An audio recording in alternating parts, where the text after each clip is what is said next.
Hi, ಇವತ್ತೊಂದು drink ಹೇಳ್ತಾ ಇದ್ದೀನಿ. ದಿಸ್ ಒನ್ ಕೊತ್ತಂಬರಿ ಸೊಪ್ಪಿದ್ದು ರೂಟ್ಸು, ಕೊತ್ತಂಬರಿ ಸೊಪ್ಪಿದ್ದು ಬೇರು. ಇದನ್ನು ನೀಟಾಗಿ ಸಾಲ್ಟ್ ಹಾಕಬೇಕು, ಆಮೇಲೆ ಸ್ವಲ್ಪ ಸೋಡಾ ಹಾಕಿ ನೀಟಾಗಿ ಕ್ಲೀನ್ ಮಾಡಬೇಕು. ಫಸ್ಟ್ ಬೇರನ್ನು, ಅದರ ಮಡ್ಡು ಏನಾದರೂ ಇದ್ದರೆ ಎಲ್ಲ ಹೋಗುತ್ತೆ. ಆಮೇಲೆ ಕೆಮಿಕಲ್ ಸ್ಪ್ರೇ ಮಾಡಿರ್ತಾರಲ್ಲ, ಅದು ಕ್ಲಿಯರ್ ಆಗುತ್ತೆ. ಆಲ್ಮೋಸ್ಟ್ ಒಂದು 2 ಮಿನಿಟ್ಸ್ ಬಿಡಬೇಕು, ಸಾಲ್ಟು ಮತ್ತು ಸೋಡಾ ಹಾಕ್ಬಿಟ್ಟು. ಆರೆಲ್ಸ್ ನೀವು ಟರ್ಮರಿಕ್ ಪೌಡರು ಹಾಕ್ಬೋದು, ಅರಸಿನ. ಕ್ಲೀನಪ್ ಮಾಡಿ ಇಟ್ಟಿರೋದು. ಇವಾಗ ಇದಕ್ಕೆ ಒಂದು ಬೌಲಲ್ಲಿ 1 ಗ್ಲಾಸ್ ವಾಟರ್ ಹಾಕ್ತಾಯಿದ್ದೀನಿ. ಪ್ಯೂರಿಫೈ ವಾಟರ್ ಒಂದು 1 ಗ್ಲಾಸ್ ಹಾಕ್ತಾಯಿದ್ದೀನಿ. ಇದಕ್ಕೆ ಇದನ್ನು ಹಾಕ್ತಾಯಿದ್ದೀನಿ. ಇದನ್ನು ಹಾಕ್ಬಿಟ್ಟು ಬಾಯ್ಲ್ ಮಾಡ್ತಾಯಿದ್ದೀನಿ. ಇವಾಗ ಕುಕ್ಕರಲ್ಲಿ ಇಡ್ತಾಯಿದ್ದೀನಿ. ಕುಕ್ಕರಲ್ಲ, ಗ್ಯಾಸಲ್ಲಿ ಇಡ್ತಾಯಿದ್ದೀನಿ. ಗ್ಯಾಸಲ್ಲಿ ಚೆನ್ನಾಗಿ ಬಾಯ್ಲ್ ಮಾಡ್ತೀನಿ. ಇವಾಗ ನೆಕ್ಸ್ಟ್ ಅದಕ್ಕೆ 1 ಸ್ಪೂನ್ ಧನಿಯಾ ಹಾಕ್ತಾಯಿದ್ದೀನಿ. ಧನಿಯಾ ಬೀಜ, ಕೊತ್ತಂಬರಿ ಬೀಜ 1 ಸ್ಪೂನ್ ಹಾಕ್ತಾಯಿದ್ದೀನಿ. ಕೊತ್ತಂಬರಿ ರೂಟ್ಸ್ಗೆ 1 ಸ್ಪೂನ್ ಧನಿಯಾ ಹಾಕ್ತಾಯಿದ್ದೀನಿ.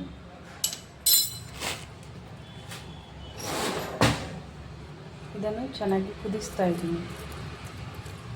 ಒಂದು 5 ಮಿನಿಟ್ಸ್, 2 ಮಿನಿಟ್ಸ್, 3 ಮಿನಿಟ್ಸ್ ಕುದಿಬೇಕಿದು ಚೆನ್ನಾಗಿ.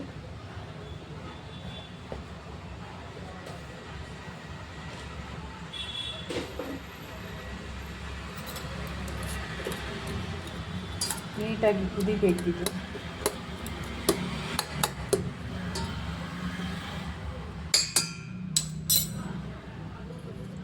ಇವಾಗ ಗ್ಯಾಸಲ್ಲಿ ಇಡ್ತಾ ಇದ್ದೀನಿ.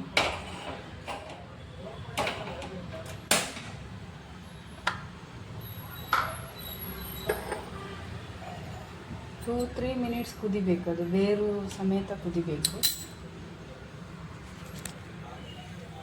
ಇವಾಗ ಗ್ಯಾಸಲ್ಲಿ ಇಟ್ಟಿದ್ದೀನಿ.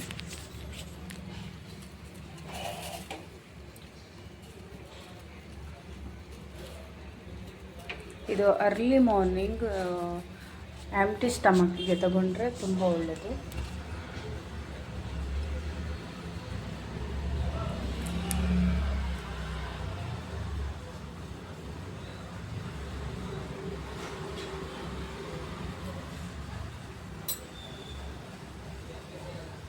ಇದನ್ನು ಆಯುರ್ವೇದ ಆ್ಯಂಡ್ ಔಷಧಿ ಮೆಡಿಸಿನಿಗೆ ಯೂಸ್ ಮಾಡ್ತಾರೆ.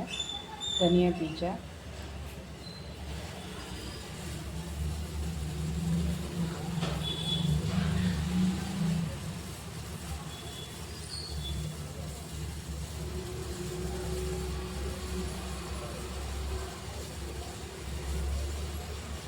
ಹೊಟ್ಟೆ ಉರಿ ಬರುತ್ತಲ್ಲ, ಹೊಟ್ಟೆ ಉರಿ ಬರೋದಕ್ಕೂ ಆಗುತ್ತೆ, ಥೈರಾಯ್ಡ್ಗೂ ಆಗುತ್ತೆ. ಥೈರಾಯ್ಡಿಗೂ ಒಳ್ಳೆಯದಿದು ಧನಿಯಾ ಬೀಜ.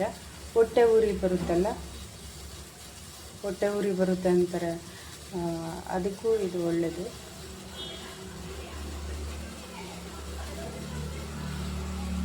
ಬಾಡಿಯಲ್ಲಿರುವ ಉಷ್ಣನೂ ಕಮ್ಮಿ ಆಗುತ್ತೆ. BP ಕಂಟ್ರೋಲಿಗೆ ಬರುತ್ತೆ. ಆ್ಯಂಡ್ ಥೈರಾಯ್ಡ್ ಎನಿ ಸಮಸ್ಯೆ ಇದ್ದರೂ ಕ್ಯೂರ್ ಆಗುತ್ತೆ. ಥೈರಾಯ್ಡಿಗೆ ತುಂಬ ಒಳ್ಳೆಯದು. ಅರ್ಲಿ ಮಾರ್ನಿಂಗ್ ಕುಡಿಬೇಕು ಇದನ್ನು, ಥೈರಾಯ್ಡ್ ಇದ್ದವರು. ಆ್ಯಂಡ್ ಹೊಟ್ಟೆ ಉರಿ ಬರುವವರು any time you can drink. BPಯು ಕಂಟ್ರೋಲ್ ಬರುತ್ತೆ. ತುಂಬ ಒಳ್ಳೆ ಡ್ರಿಂಕ್ ಇದು.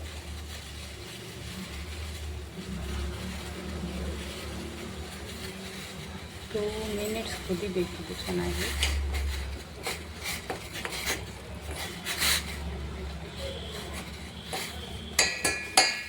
ಯಾವುದೇ ಡ್ರಿಂಕನ್ನು ಇವಾಗ ಮಾರ್ನಿಂಗ್ ಕುಡಿಯೋದಾದರೆ ನೀವು 15 ಡೇಸ್, 20 ಡೇಸ್, 30 ಡೇಸ್, 1 ಮಂತ್ ಮಾಡಬೇಕು. ಆವಾಗಲೇ ರಿಸಲ್ಟ್ ಬರೋದು.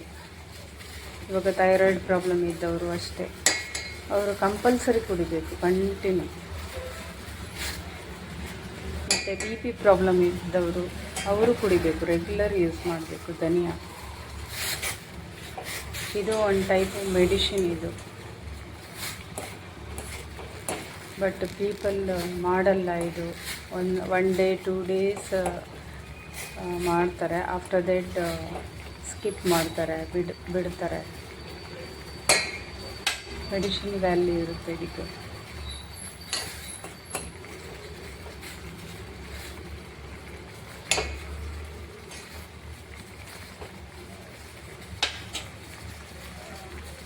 ಚೆನ್ನಾಗಿ ಬಾಯ್ಲ್ ಆಗಬೇಕಿದು.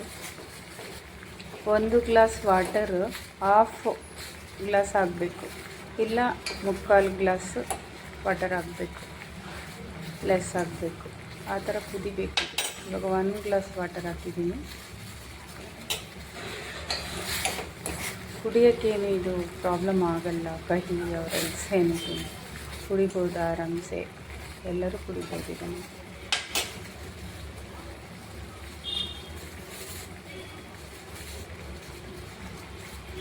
ಎವ್ರಿ ಡೇ ನಾನು ಒಂದೊಂದು ಡ್ರಿಂಕ್ಸ್ ಹೇಳ್ತಾ ಇದ್ದೀನಿ.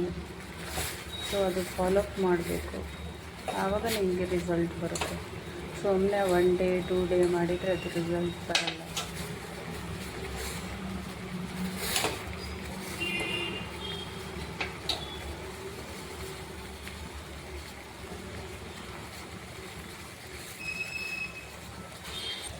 ಕುದೀತಾ ಇದೆ.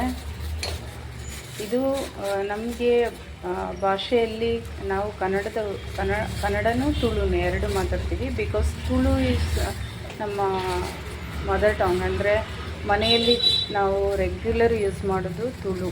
ಸೊ ಕನ್ನಡ ಟೆಕ್ಸ್ಟ್ ಬುಕ್ಕಲ್ಲಿ ಒಂದು ಸಬ್ಜೆಕ್ಟ್ ತಗೊಂಡಿರ್ತೀವಿ, ಅದಕ್ಕೆ ಸ್ವಲ್ಪ ನನಗೆ ಇದು ಐಟಮ್ಸ್ ಹೇಳುವಾಗ ಕಷ್ಟ ಆಗಿಬಿಡುತ್ತೆ. ಕೆಲವೊಂದು ಕನ್ನಡದಲ್ಲಿ ಐಟಮ್ಸ್ ಹೇಳುವಾಗ ಕಷ್ಟ ಆಗುತ್ತೆ. ಆದರೂ ಕನ್ನಡದಲ್ಲೇ ಬ್ಲಾಗ್ ಮಾಡ್ತಾಯಿದ್ದೀನಿ. ಕನ್ನಡದವರು, ನಾವು ಕರ್ನಾಟಕದಲ್ಲಿರೋದು, ನಾವು ಕನ್ನಡದವರು, ಅದಕ್ಕೆ. ಸೊ ಕೆಲವೊಂದು ಐಟಮ್ಸ್ ಹೇಳುವಾಗ ಮಿಸ್ಟೇಕ್ ಆದರೆ ಕ್ಷಮೆ ಇರಲಿ, ಯಾರೇ ನೋಡಿದ್ರು ವೀಡಿಯೋಸ್. ಸೊ ಆಗ್ತಾಯಿದೆ, ನಾವು ಸ್ಟೈಲ್ ಮಾಡ್ತೀನಿ. ಇವಾಗ ರೆಡಿ ಆಯಿತು. ಇದರಲ್ಲಿ 1 ಗ್ಲಾಸ್ ಹಾಕಿದ್ದೀನಿ, ಇಷ್ಟು ಇದಾಗಿದೆ ನೋಡಿ, ಕಮ್ಮಿ ಆಗಿದೆ. ಈ ಥರ ಇದಾಗಬೇಕು, ಬಾಯ್ಲ್ ಆಗಬೇಕು, ಚೆನ್ನಾಗಿ ಬಾಯ್ಲ್ ಆಗಬೇಕು. ಇದಕ್ಕೆ ಇವಾಗ ನಾರ್ಮಲಾಗಿ ಮಾರ್ನಿಂಗ್ ಅಲ್ಲದೆ ಕುಡಿಯೋದಾದರೆ, ನಾರ್ಮಲಾಗಿ ಪೀಪಲ್ ಕುಡಿಯೋದಾದರೆ ಇದಕ್ಕೆ ಹನಿ ಮತ್ತು ಲೆಮನ್ ಹಾಕ್ಬೋದು. ಸೊ ನಾನು ಹನಿ ಸ್ವಲ್ಪ ಲೆಮನ್ ಹಾಕ್ತಾಯಿದ್ದೀನಿ, ನಾರ್ಮಲಾಗಿ ಕುಡಿತಾಯಿದ್ದೀನಿ. ಸೊ ಅದಕ್ಕೋಸ್ಕರ ನೀವು ಆ್ಯಡಪ್ ಮಾಡ್ಬೋದು. ಶುಗರ್ ಇದ್ದವರು ಬೇಡ, or else any person can use honey or else lemon ಹಾಕಿದರೆ ನೀವು ವಿತೌಟು ಸ್ವೀಟಲ್ಲಿ ನೀವು ಕುಡಿಯೋದಾದರೆ ನೀವು ಸಾಲ್ಟ್ ಹಾಕ್ಕೋಬೇಕಿತ್ತು, ಸ್ವಲ್ಪ ಪಿಂಚ್ ಆಫ್ ಸಾಲ್ಟ್ ಟೇಸ್ಟಿಗೆ. ಪೆಪ್ಪರ್ ಹಾಕ್ಬೋದು. ನಾನು ಇದಕ್ಕೆ ಹನಿ ಆ್ಯಂಡ್ ಲೆಮನ್ ಹಾಕ್ತಾಯಿದ್ದೀನಿ. ಸೊ ರೆಡಿ ಆಯಿತು ಇವಾಗ. Added lemon and honey. ನೀವು ಟ್ರೈ ಮಾಡಿ ಇದನ್ನು. ಥೈರಾಯ್ಡ್ ಪ್ರಾಬ್ಲಮ್ ಇದ್ದವರು, ಅರೆಲ್ಸ್ BP ಪ್ರಾಬ್ಲಮ್ ಇದ್ದವರು, BP ಕೂಲ್ ಡೌನ್ ಆಗುತ್ತೆ, ಡೌನ್ ಬರುತ್ತೆ. BP ಪ್ರಾಬ್ಲಮ್ ಇದ್ದವರು, ಥೈರಾಯ್ಡ್ ಆ್ಯಂಡ್ ಹೊಟ್ಟೆ ಉರಿ ಬರುತ್ತೆ ಅಂತಾರಲ್ಲ ಅವರು. ಸೊ ರೆಡಿ ಆಯಿತು. ನನ್ನ ವಿಡಿಯೋಸ್ ಶೇರ್ ಮಾಡಿ, ಕಮೆಂಟ್ ಮಾಡಿ, good comments and subscribe important. ಮಾಡದವರು ಮಾಡಿ. ತುಂಬ ವ್ಯೂವರ್ಸ್ ಇದ್ದಾರೆ, ಬಟ್ ಸಬ್ಸ್ಕ್ರೈಬ್ ಮಾಡಿದವರು ತುಂಬ ಕಮ್ಮಿ ಇದ್ದಾರೆ. ಸೊ ಸಬ್ಸ್ಕ್ರೈಬ್ ಮಾಡಿ ಪ್ಲೀಸ್.